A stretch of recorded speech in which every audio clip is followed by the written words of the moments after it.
রাসূলুল্লাহ পাক সাল্লাল্লাহু আলাইহি ওয়াসাল্লামের দরবারে একজন গরীব সাহাবা এসে বললেন, ইয়া রাসূলুল্লাহ, বড় রুকের টাকা আছে, দান করে সওয়াব পাই, সদকা করে সওয়াব পাই, সাহায্য করে সওয়াব পাই। আমরা গরীব, একবেলা আনলে আরেক বেলা খাবার ফুরায় যায়, তো ওরা তো টাকাওয়ালা, দান করে সওয়াব পায়। আমরা গরীব, দানও করতে পারি না, সওয়াবও পাইতে পারি না, সদকাও করতে পারি না, সওয়াবও পাইতে পারি না। তারা তো আমাদের থেকে আগিয়ে থাকবে, আপনার উম্মত তারা আগিয়ে থাকবে, আমরা পিছিয়ে থাকবো। ইয়া রাসূলুল্লাহ, কোন একটা ব্যবস্থা করেন না। সাথে সাথে প্রশ্ন শুনে নবী রাহমাতুল লিল আলামিন একটা মুস্কি হেসে দিয়েছেন। সুবহানাল্লাহ।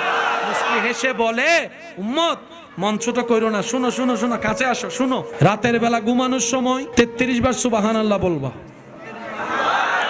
33 বার আলহামদুলিল্লাহ পড়বা, 34 বার আল্লাহু আকবার পড়বা। এই তিনটা জিকির যদি 33 33 34 বার করো, কোটিপতি বড় রুকলা দান করে যত সওয়াব পাবে, তোমরা জিকির কাদিরদেরকে আল্লাহ সেই সওয়াব দান